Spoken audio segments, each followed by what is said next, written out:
Ice cream நிறுவனங்களை கண்காணிக்க உணவு பாதுகாப்புத்துறை அதிகாரிகளுக்கு உத்தரவு பிறப்பிக்கப்பட்டிருக்கிறது. அண்மை செய்தியாக பார்க்கிறோம். கூடுதல் விவரங்களோடு செய்தியாளர் வெங்கட் இணைக்கிறார். வெங்கட், விவரங்கள். நந்தாஸ், கொளுத்தும் கோடை வெயில் காரணமாக ஐஸ்கிரீம் விற்பனை தமிழகம் முழுவதும் அதிகரித்திருக்கிறது.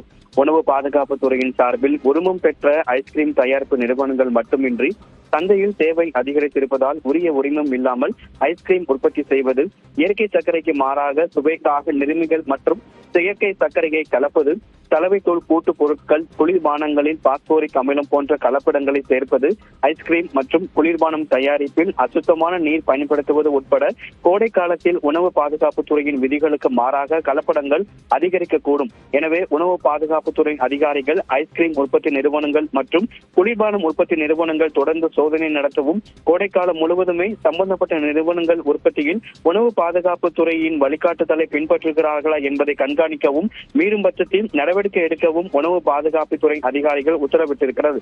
சம்பந்தப்பட்ட மாவட்ட உணவு பாதுகாப்புத்துறை அதிகாரிகள் இது தொடர்பாக சோதனை நடத்துவதோடு புகார்கள் வரும் பட்சத்தில் உரிய நடவடிக்கை எடுக்குமாறும் உணவு பாதுகாப்புத்துறை அதிகாரிகளுக்கு வழிகாட்டுதல் தற்பொழுது வழங்கியிருக்கிறது.